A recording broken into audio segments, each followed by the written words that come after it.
menantang Iya, challenging dan banget. rumit, Pak. Memang. lebih rumit ngurus BUMN apa yang ngurus koperasi desa nih, Pak? Kalau ini menurut saya artinya dengan pengalaman BUMN ngelola kayak Briling sama Mekar, selama ditelatenin dan ditekunin, Kopdes ini bisa seperti itu juga, gitu harapannya. Briling sama Mekar itu bisa berkembang. Itu tanya ke Menteri Desa. Saya nggak masuk ke situ. bukan tupoksi saya. Ini kan meningkatkan tadi semangat untuk bertani lagi, semangat untuk kembali ke desa lagi. Jadi ini ya kembali tadi ke cita-cita Pak Prabowo, memang membangun Indonesia ini nggak bisa hanya di kota, harus membangun dari desa juga. Iya.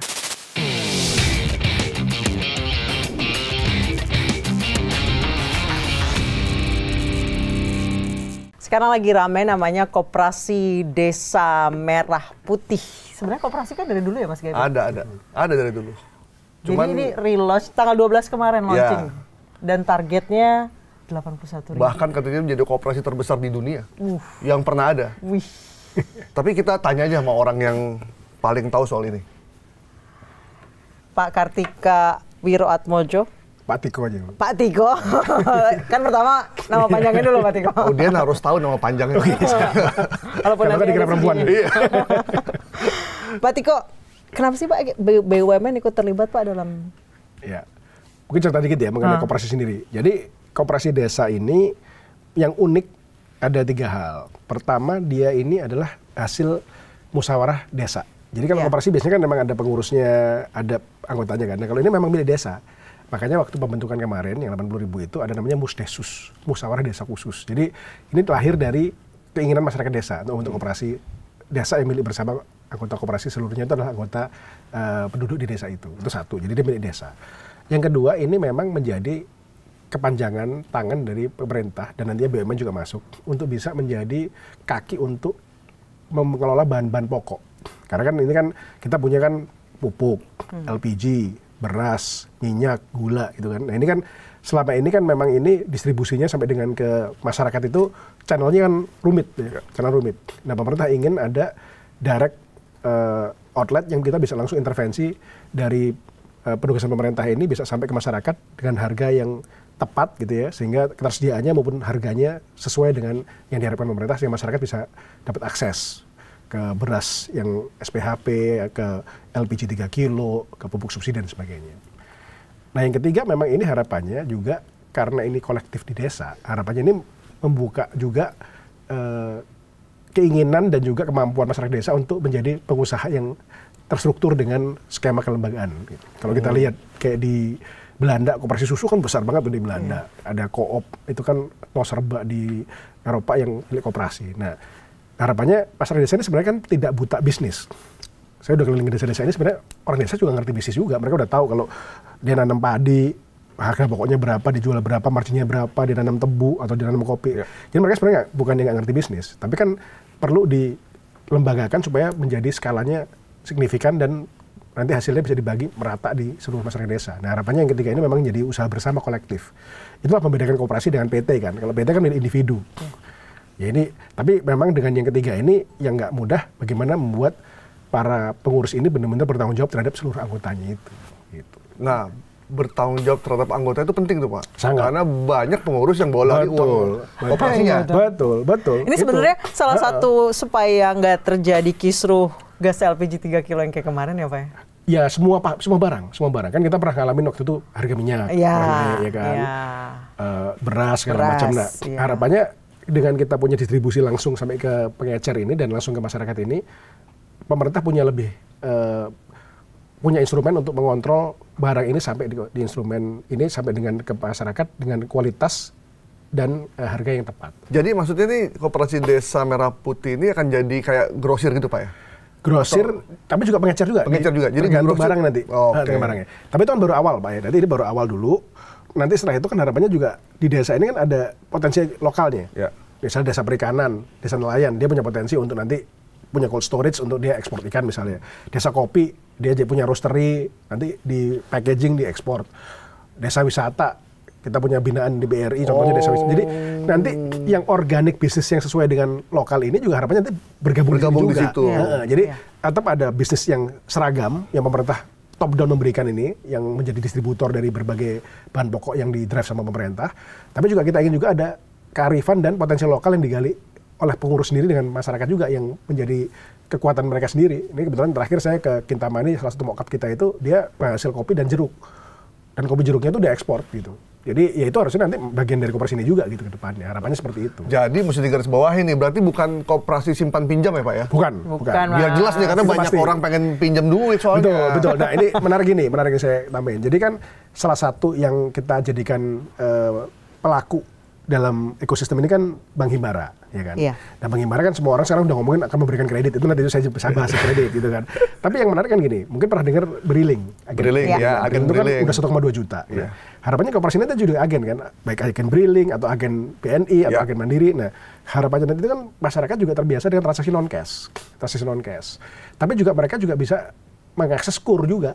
Jadi nanti ini koperasi bukan menjadi simpan pinjam, tapi dia menjadi panjangan tangan bank supaya nanti masyarakat yang mau mengajukan KUR individu bisa juga melalui agen banknya ini ngajuin. Gitu. Jadi tapi kita juga tidak menghindarkan kearifan lokal ya, yang di Bali kemarin sebagai contoh dia punya simpan pinjam. Saya bilang silahkan simpan pinjamnya, silahkan tetap ada, nggak apa-apa. Tapi ya itu jangan sampai nanti bank ngambil alih simpan pinjamnya, itu biarkan aja kan ada lembaga ini kan LKM misalnya lembaga mikro yang punya masyarakat. Itu kan kalau mereka udah punya dan bagus ya silahkan aja. Gitu. Tapi kalau mereka belum ada, bank ini siap juga mensuplai dengan KUR juga gitu. Oh, jadi next level ya simpan pinjamnya ya. Pak. Bukan sebenarnya jadi agen bank. Jadi agen bank. Nah, sudah ada pilot project belum yang udah jalan nih sekarang?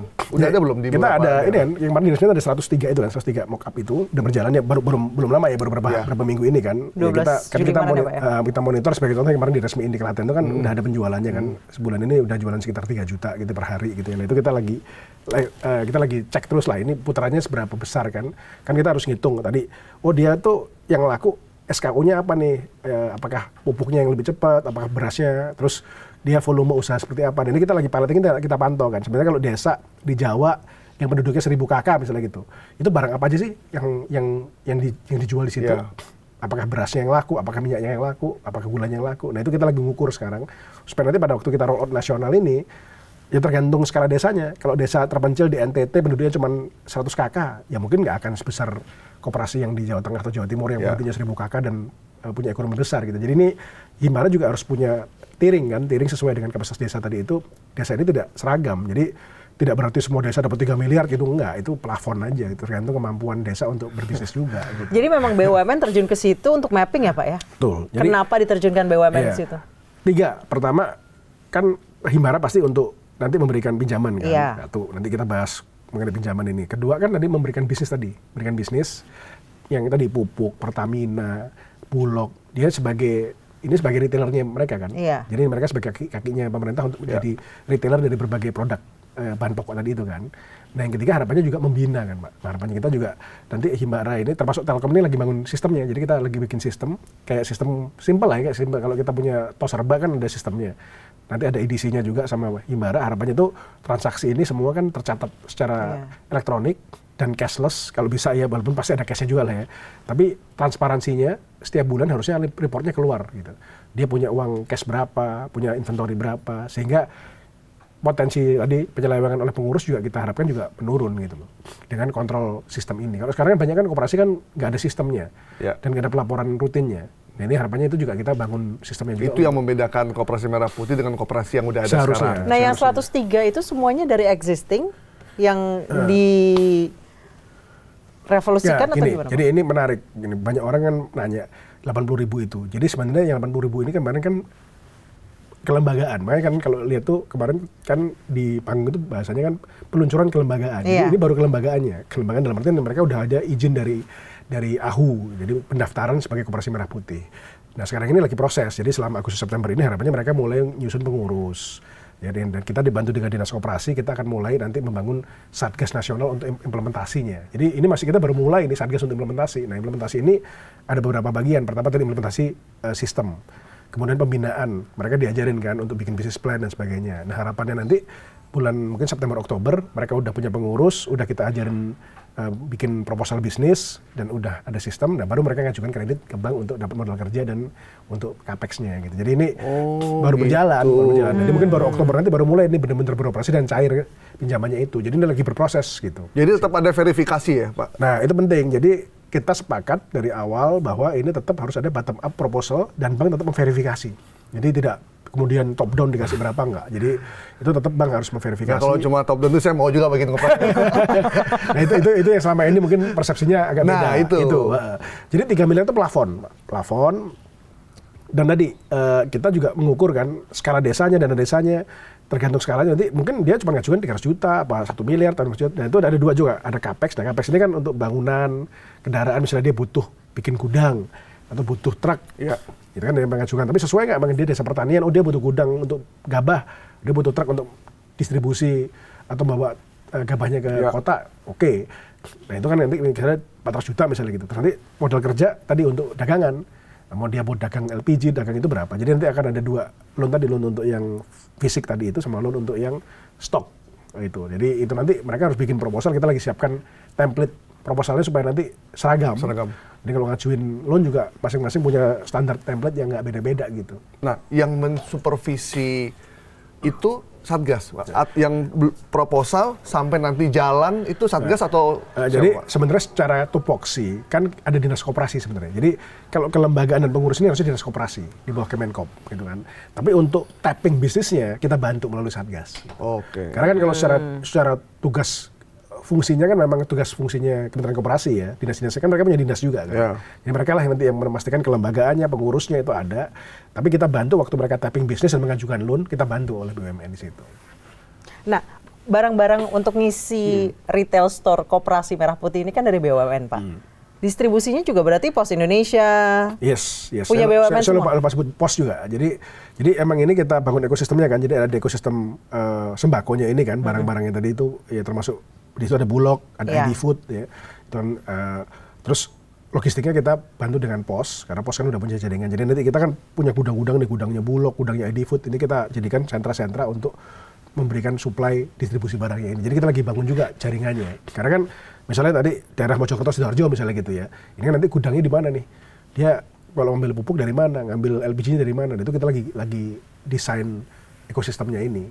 Dan dia butuh kendaraan nggak untuk back and forth ngambil barang segala macam. Jadi ini kayak membangun ekosistem toserba sebenarnya, tapi hanya untuk bahan pokok gitu.